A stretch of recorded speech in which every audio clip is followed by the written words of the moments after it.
This is not a story from a movie script. This is not a legend designed to scare children around a campfire. This is a cold, hard reality that took place in a world just like yours. In a house that looks like any other house on a quiet suburban street. We often tell ourselves that monsters are easy to spot. We think they hide in the shadows, or they look terrifying. But the truth is far more disturbing. Sometimes the monster is the person who smiles at you from across the dinner table. Sometimes the most dangerous predator is the one you invite into your home, the one you promise to love and cherish. Tonight, we are opening the archive on one of the most disturbing cases in modern history, the case of Katherine Knight, a woman who shattered the boundaries of human behavior, a woman who proved that evil doesn't have a gender. To understand how a nightmare ends, we must first understand how it begins. Katherine was born in the mid-50s in a rugged part of Australia. Her childhood was not a fairy tale. It was a chaotic mix of dysfunction and instability. But even among the chaos, Katherine stood out.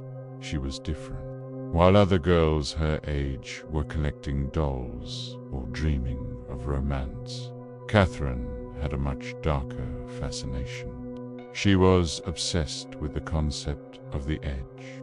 She didn't play with toys. She collected tools, sharp, metallic, cold tools. She would hoard them, hiding them under her mattress, sleeping above them as if they were a dragon's treasure. She loved the weight of them in her hand. She loved the way the light reflected off the steel. For a young girl, this wasn't just a hobby, it was a fixation. It was the first sign of a mind that sought control above all else. She didn't fear the blade. She respected it. She understood that holding the weapon meant holding the power. As she grew older, this obsession didn't fade. It evolved. When it was time to enter the workforce, Katherine didn't choose a safe, comfortable job. She went to the place where her instincts could be unleashed. She found employment in the local industrial meat processing plant. Imagine the environment. The deafening roar of heavy machinery, the cold, sterile air, the smell of iron and raw organic materials. It was a harsh, brutal place where most people couldn't last a week. But Katherine, she didn't just survive there. She thrived. She became a legend on the factory floor. Her supervisors watched in awe as she worked. She possessed a terrifying talent for anatomy. She knew exactly where the joints connected. She knew how to separate the layers of tissue with the precision of a surgeon. She took immense pride in her knives. She sharpened them constantly, keeping them razor. While others saw this as gruesome labor, Katherine saw it as an art form. She was learning. Every day, for hours on end, she was perfecting a skill set that no civilian should ever have. She was learning how to dismantle a body. But the factory gates could not contain her nature. Katherine brought her need for dominance home with her. She sought out men who appeared strong on the outside, miners, laborers, tough guys. But she wasn't looking for a partner. She was looking for a subject. Her relationships always followed the same terrifying script. In the beginning, she was the perfect partner.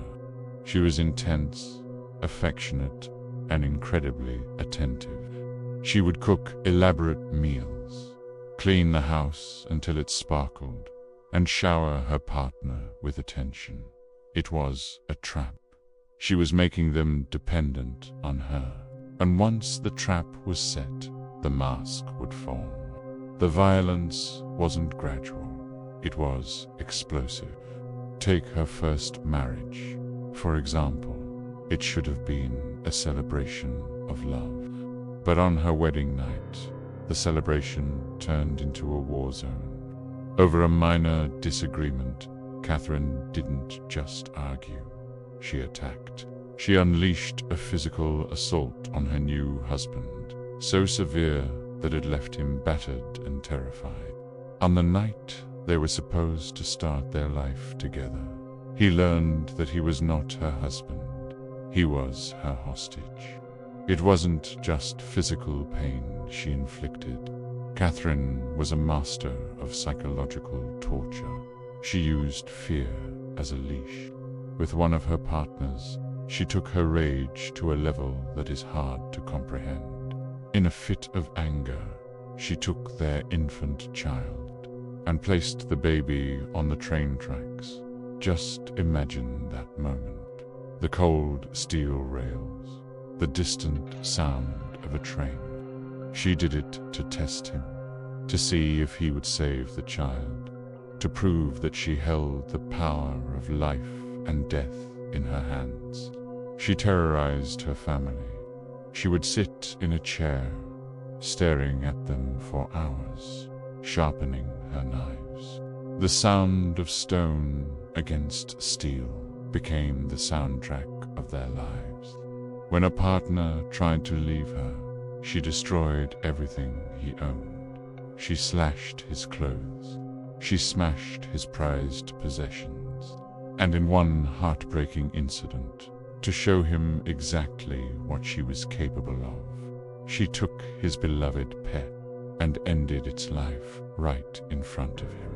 No remorse, no hesitation, just a cold stare that said, "This is what happens when you disobey me." Eventually, those men escaped. They ran for their lives, carrying the scars of their time with Katherine. But then came John Price.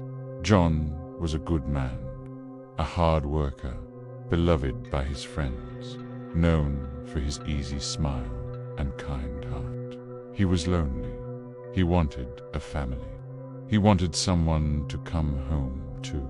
When he met Katherine, he thought his luck had changed. He saw the woman who cooked amazing dinners. He saw the woman who seemed to care so deeply. He didn't see the collection of knives. He didn't know about the baby on the tracks. He didn't know that he was inviting a predator into his sanctuary. As the relationship progressed, the cracks began to show. The arguments started. The items went missing. The atmosphere in the house grew heavy and suffocating. John started to feel the fear that the others had felt. He told his co-workers he was worried. He made dark jokes about her temper. He once told a friend, "If I don't show up to work, send the police to my house." He thought he was joking. He thought he could handle her. He thought that if he just loved her enough, or if he stood his ground, she would calm down. He was wrong. Katherine Knight was not a storm that would pass. She was a catastrophe waiting to happen, and John Price was standing at ground zero. The year was 2000.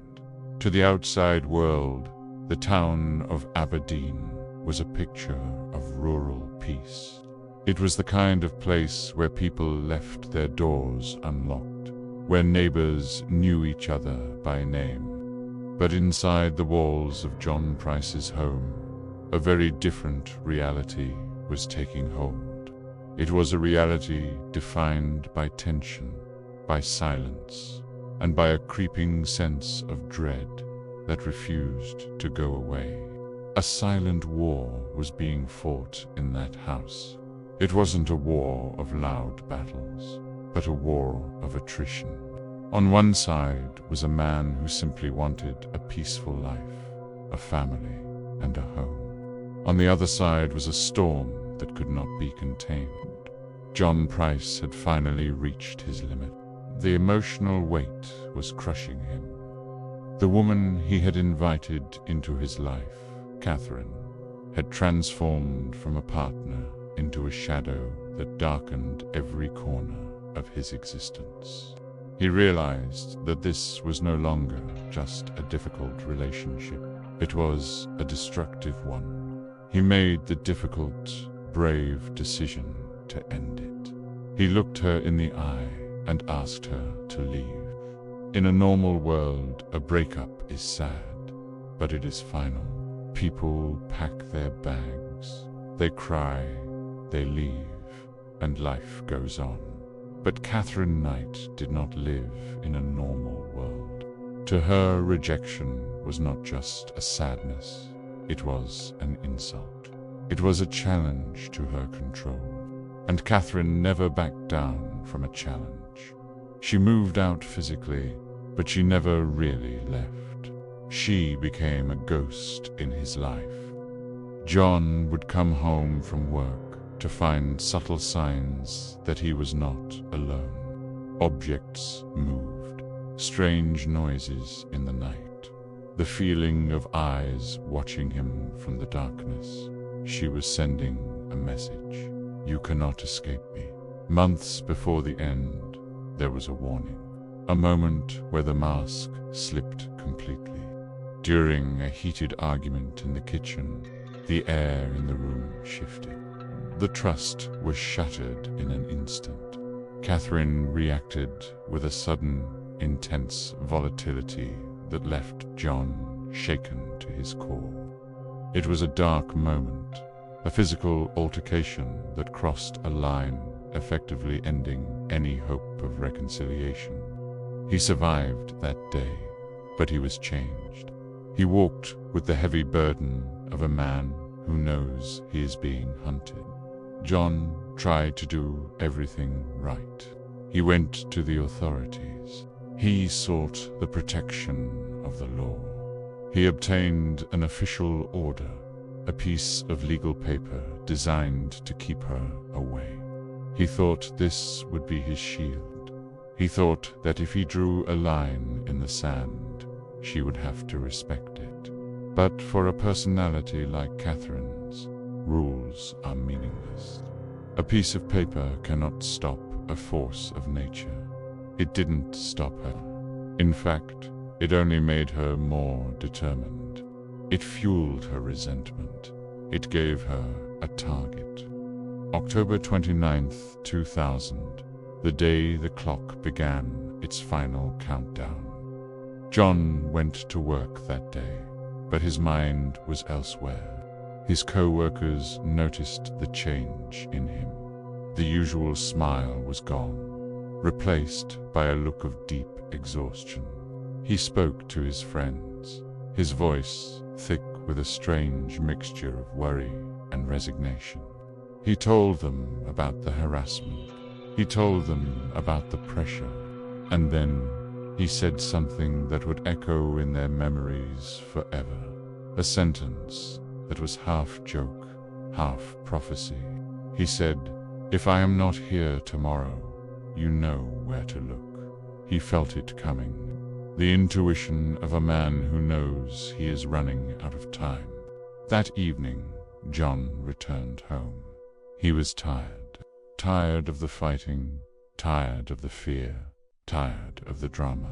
He just wanted to sit in his chair, close his eyes, and find a moment of peace. But peace was not waiting for him. Katherine was. Despite the legal order, despite the history, she was there. And in a moment of fatal weakness, or perhaps just pure exhaustion, John opened the door. He let her in. Why? Maybe he thought he could reason with her. Maybe he thought she had calmed down. Or maybe he was just too tired to fight anymore. The neighbors would later say they heard loud voices earlier in the day. But as the night deepened, The house fell into an eerie, heavy silence. The kind of silence that comes before a storm. Katherine wasn't shouting anymore. She was calm, unnaturally calm. She played the role of the peacemaker. She suggested they put the past behind them for one night. She suggested they rest. It was a trap, a psychological web spun with patience and precision. John Price went to his bedroom. He laid his head on the pillow. The exhaustion took over. His breathing slowed. He drifted off into a deep sleep, believing that the danger had passed for the night. He made the mistake of trusting the silence. But while John slept, Katherine was wide awake. She sat in the darkness, her eyes open. Her mind was racing, processing the situation with cold, mechanical logic. She knew that in the morning, the reality would return. The legal order would be enforced. She would be forced to leave. She would lose. And Katherine Knight refused to lose. She got out of bed. The house was pitch black. The only sound was the rhythmic breathing of the man sleeping beside her. She walked out of the bedroom and down the long, dark hallway. She didn't go to the front door to leave. She went to the kitchen. She stood there in the dark. She didn't turn on the lights. She didn't need to. She knew this room by heart. She knew exactly where the tools were kept. She reached for her collection, the cold steel instruments she had kept perfectly maintained, the tools of her old trade. She selected the heaviest one. She held it in her hand, feeling the weight, the balance, the cold metal against her skin. This was the moment of transformation. Standing there in the dark kitchen, Katherine Knight ceased to be a partner, a mother, or a friend. She reverted to what she was trained to be, the worker, the processor. She turned around. She walked back up the hallway. She moved with absolute stealth. The floorboards didn't creak. The air didn't stir. She was a shadow moving within the shadows. She entered the bedroom. She stood over the sleeping figure of John Price. He was defenseless, vulnerable, completely unaware that his time had run out, unaware that the person he had loved was standing over him, blocking out the faint light from the window. The atmosphere in the room grew heavy, suffocating. Katherine looked down at him. There was no hesitation in her heart, no shaking in her hands, just a cold, terrifying resolve. She had made her choice. The argument was over. The relationship was over. She raised her hand, and in the silence of that bedroom, she made her final move.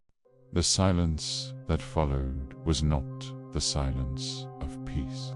It was the silence of a factory when the whistle blows, but the machinery is still running. In that bedroom, in the dark hours of the early morning, Katherine Knight did not panic. She did not cry. She did not flee the scene. Instead, she went to work. For years, she had been trained in a very specific set of skills.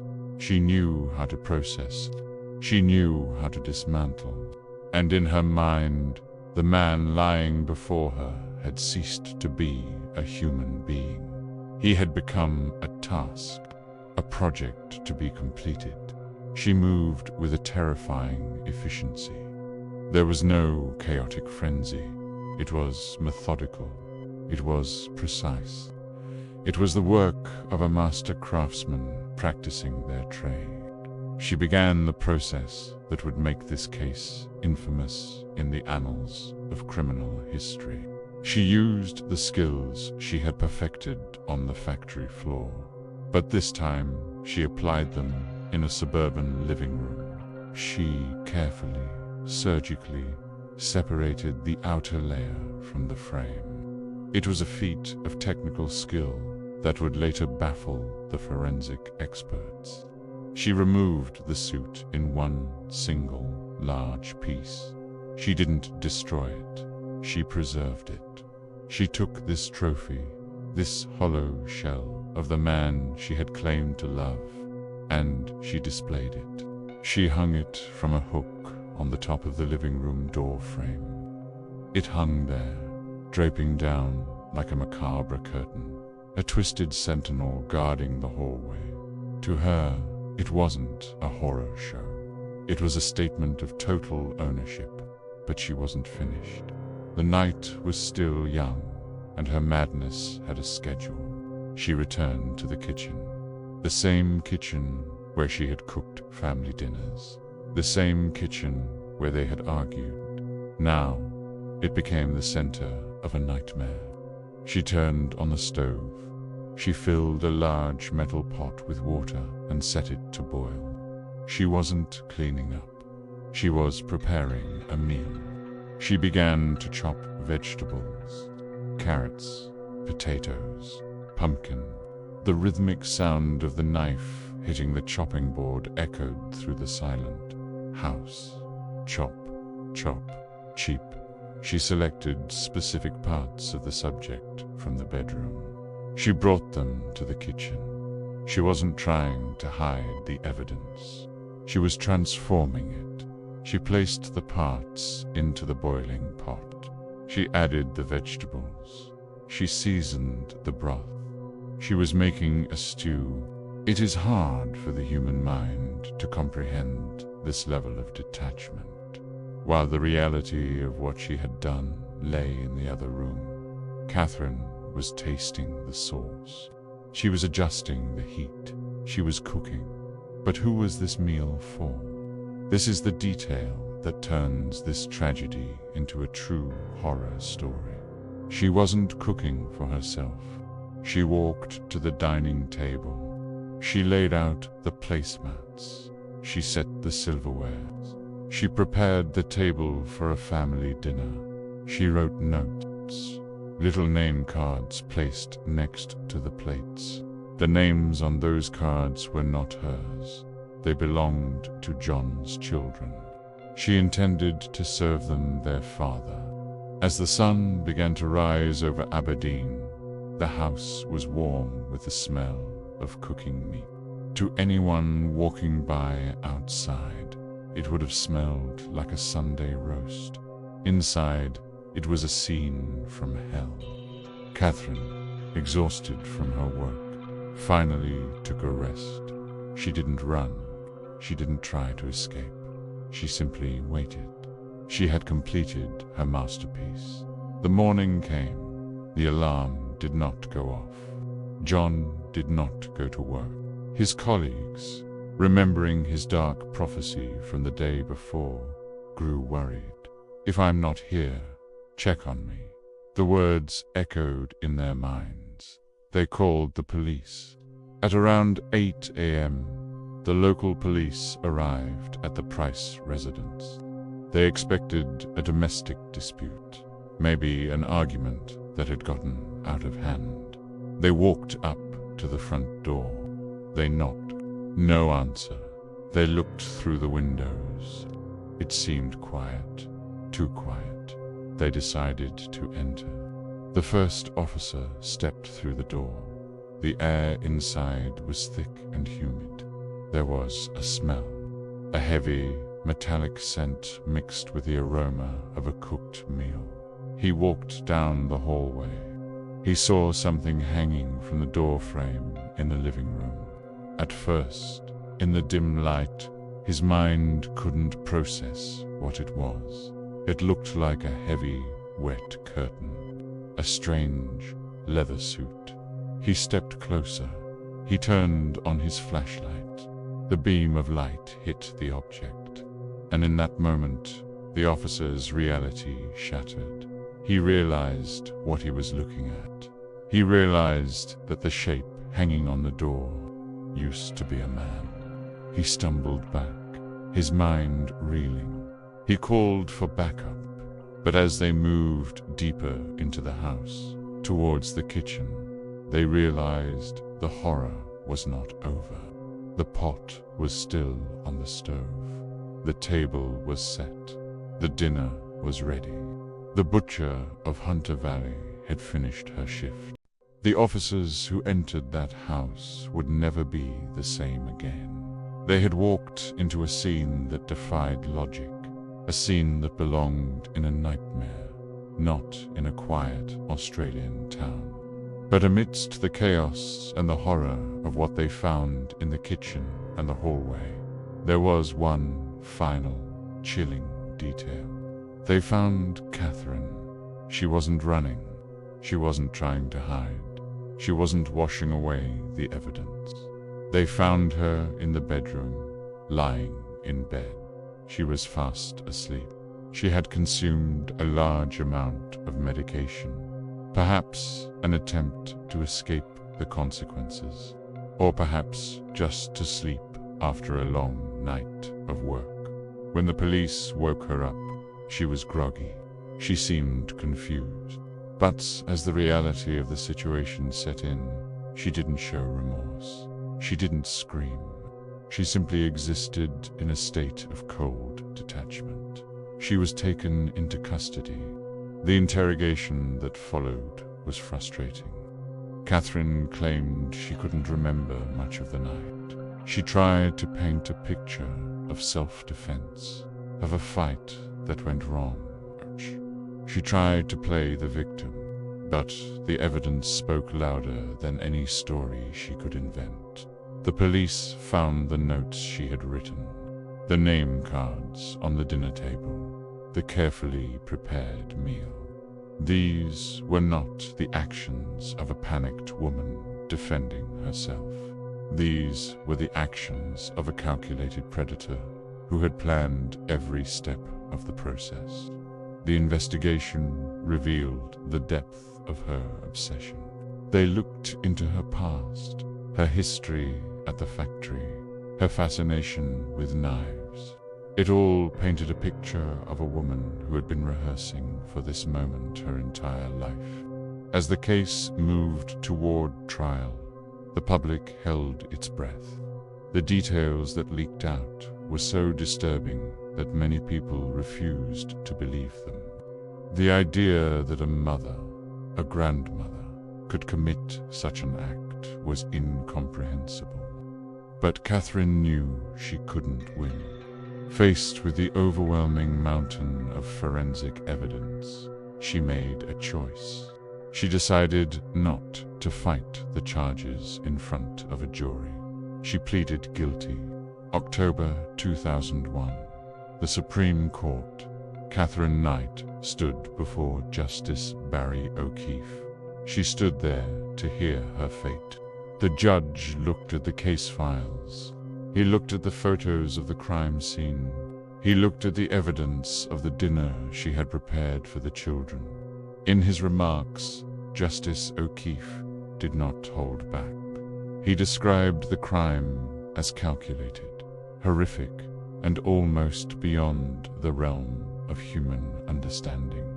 He noted that she showed no genuine regret for the life she had taken, only for the situation she was in. He stated that she was a danger to society, a danger that could never be managed. And then he delivered a sentence that made history. In Australia, life imprisonment usually means 25 years with a chance of parole, a chance to walk free again. But for Katherine Knight, the judge marked her papers with 3 words that sealed her fate forever: never to be released. She became the first woman in Australian history to be sentenced to life in prison without the possibility of parole. She was not just a criminal. She was a category of her own. Her appeal was swift. She tried to argue that the sentence was too harsh. She tried to claim that she could be rehabilitated, The High Court disagreed. They looked at the file again. They looked at the skin hanging on the door. They looked at the pot on the stove, and they upheld the decision. Katherine Knight was sent to the Silverwater Women's Correctional Center. There she became known as the Nana, a quiet, older woman who spends her days doing needlework and arts and crafts. To the other inmates, she is just an old lady. But every guard, every warden, and every prisoner knows the truth. They know that behind those grandmotherly eyes lies the mind of the butcher. They know that the hands now knitting wool are the same hands that once skinned a man with the precision of a surgeon. The house in Aberdeen stands as a silent monument to the tragedy. The town tries to forget, but some stains are too deep to wash away. And John Price, he is remembered by his family as a good man who made a fatal mistake. The mistake of thinking that love could tame a monster. This case serves as a dark reminder to us all. We lock our doors at night to keep the bad people out.